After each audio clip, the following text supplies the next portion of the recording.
Ó, o Vitor Nogami, que ele é professor e ele é PhD em marketing, ele voltou para a gente continuar falando aí dessas vendas do final do ano, que tá assim, né, Vitor? Meu Deus, né?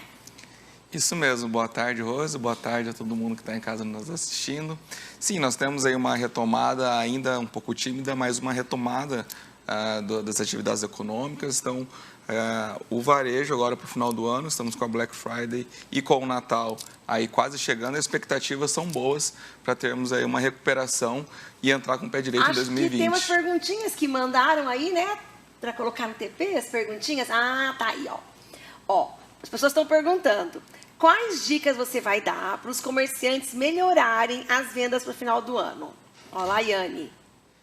Olha, não tem como a gente não olhar para o marketing digital, para as novas mídias. Então, todo o varejo que trabalha com o consumidor final, ele tem que sim olhar para as novas mídias.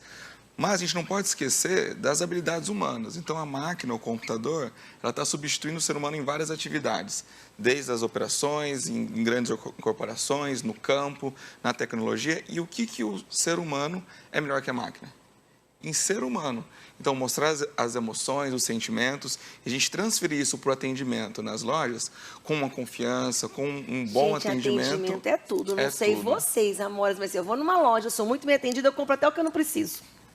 Então, isso é do vendedor, não é? Às vezes você não está lá, você não vai para comprar. Mas se você tem um profissional treinado, que ele grava seu nome, que ele trata com atenção, que ele consegue mostrar os produtos, você compra até o que você não precisa. Com certeza, essa relação de confiança e respeito é fundamental. E quando a gente fala de respeito, é uma dica para todos os comerciantes, varejistas aqui da nossa região, tomar cuidado com aquelas promoções que não parecem promoções.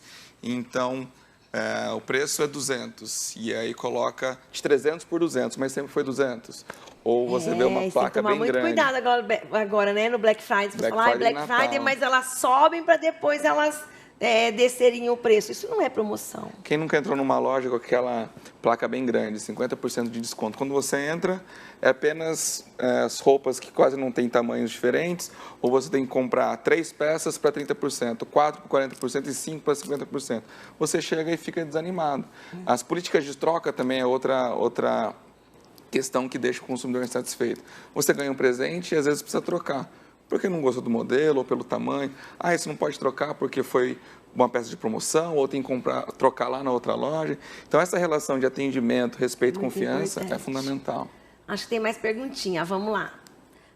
Existe alguma peculiaridade no comportamento do consumidor maringaense? O maringaense ele é diferente, por exemplo, do consumidor de Londrina, Vitor? Olha, em Maringá, eu poderia descrevê-lo com 2 características até antagônicas, mas é interessante a gente observar que tem um comportamento ainda bem tradicional, conservador, mas já está adepto a muitas mudanças e inovação.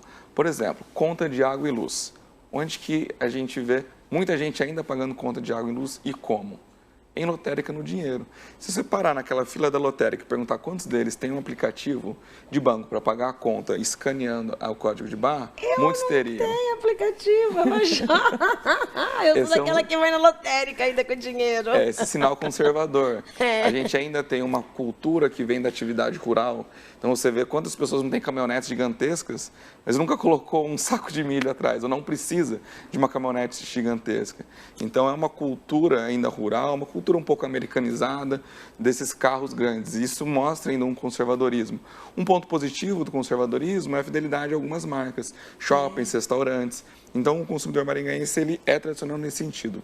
Por outro lado, ele também está adepto a inovações. Então, já usa bastante a bicicleta, graças a uma ciclovia, uma malha de ciclovia muito grande que nós temos. Usa os patinetes elétricos, a gente está vendo isso com mais frequência. Está caminhando ainda, né, para essa modernidade, né? Saindo do tradicional, ainda carrega essas 2 características, né? Esses aplicativos, modelos de negócio com aplicativos, está funcionando muito bem em Maringá. Pedir comida, pedir transporte e até os bancos digitais. Então, é algo bem inovador. Eu preciso modernizar ainda, tá? Ainda não sou muito moderna, viu, Vitor? É esse mix, por isso que eu não diria que o consumidor maringaense ele é totalmente inovador, adapta a inovações, mas ele também não é totalmente conservador. Não, então tem esse mix, tem que saber fazer essa leitura. Tá, amor? Eu não gosto de aplicativo pedir comida. porque eu acho que eu gosto de pedir no restaurante. Mas, ao mesmo tempo, já gosto de algumas outras coisas de modernidade. Então, é um misto ainda, né? A gente ainda tá, eu acho que... Já também ainda não sou tão jovem como as minhas amores, então a gente ainda leva um tempo ainda para se adaptar com esses aplicativos, né? A primeira questão é o que a gente chama de usabilidade, ou interface desses aplicativos. Você tem que ser fácil, você não pode ficar travando. E o segundo, o fundamental, é a confiança. Então, se você tem uma confiança por meio dessas plataformas, a probabilidade de aumentar o relacionamento com o consumidor é fundamental. Fundamental. Tem mais uma perguntinha ali, vamos lá ainda. Quanto aos saques do 13º, nossa, é uma dúvida muito grande do 13º, né? O que você recomenda que a população faça com esse dinheiro que vai entrar na conta? Hoje eu até estava ouvindo na rádio, estava andando de manhã, e algumas pessoas, essa foi a pergunta do rádio hoje, o que vai fazer com o 13º? Olha, mas o que você recomenda, né? Responder nossa pergunta para a Bruna, né? Não só o 13º, mas a gente também tem o saque do FGTS. Então, desde setembro até início de 2020, vão ser injetados na economia, com o saque do FGTS e o 13º, mais de 30 bilhões de reais. Quando isso aconteceu em 2017, foram mais de 40 bilhões. Naquela época, nós estávamos numa crise um pouco mais, digamos que forte. O principal destino desse dinheiro colocado na economia foi o acerto das dívidas, quitação das dívidas. Para este saque agora, 2019, 2020, junto com o 13º, a recomendação ainda é que seja a quitação de dívidas. Então, a gente ainda vê nomes de muitas famílias, de muitas pessoas endividadas no Brasil. Acho que a primeira recomendação que eu daria é renegociar, não só quitar, mas renegociando. Quando você está com dinheiro na mão, você consegue renegociar melhor, né? Tem um poder de barganha. Você tem um poder de barganha. Eu vou te pagar tal agora aqui em dinheiro. À vista, como que você me faz? Então, é de pegar férias, né? Assim, o 13º, o saque do FGTS e fazer um limpa mesmo, né? Um acerto. Começar o ano com o pé direito. Começar o ano com o pé direito. Essa seria a minha primeira sugestão. A segunda sugestão, investir em treinamento e capacitação. Então, quando você investe em você investe no seu potencial, você pode, no médio e longo prazo, ter uma rentabilidade maior. Então, essa é a minha segunda sugestão para o uso desse dinheiro do FGTS e do 13º. Terceiro ponto, quem conseguir poupar e investir um pouco. Então, o brasileiro tem uma cultura de poupar pouco, quase um pouco, quase nada. Às vezes não sobra, a gente tem que entender isso. Mas mesmo que seja possível investir um pouquinho, guardar um pouquinho, você já começa a criar cultura. Então, existe a máxima, né? Tem que guardar 10%. Tem gente que 10% é muito dinheiro do orçamento. E para outras pessoas conseguem guardar 20%, 30%. Então, balancear muito bem e poupar, mesmo que seja um pouquinho. A gente tem uma redução da taxa Selic que diminui o rendimento da poupança, mas hoje existem várias formas diferentes de investimento. E por último, Rose, também o lazer e poder se beneficiar. Uma experiência que nós somos filhos de Deus, né? Claro, precisamos salgar, né? Ir na praia, dar uma salgadinha. Começar o ano com o astral lá em cima ajuda em tudo, na vida pessoal, profissional. Acho que todos merecemos também, né? Vitor, só antes da gente encerrar, voltando na questão... A gente estava falando lá de atendimento, também muitas lojas, eles colocam uma expectativa em cima de divulgação, de televisão, do vendedor, mas ele também não dá, eu não vendi, mas ele também tem que ver se ele está com muitos... Então, assim, que os lojistas, os comerciantes se preparem também com produtos, que treinem seus funcionários, porque não adianta você fazer uma divulgação da sua loja, aí eu vou na sua loja, não tem o que você falou, ou o seu atendimento está muito falho, que eles também possam investir na capacitação de profissionais e de mercadorias também, né? Perfeito, o nome disso é planejamento. Então, se a gente sabe que vai ter um Natal aí em menos de aproximadamente 50 dias, tem que preparar toda a equipe. Não tem nada mais frustrante do que você ver uma propaganda, uma promoção ir na loja e falar que já acabou. Então, é o que a gente chama de consistência interna das ferramentas de marketing. Então, o produto, o preço, prazo e promoção, eles têm que se comunicar. Não adianta você ter um bom produto, ter um bom preço, mas estar no lugar errado.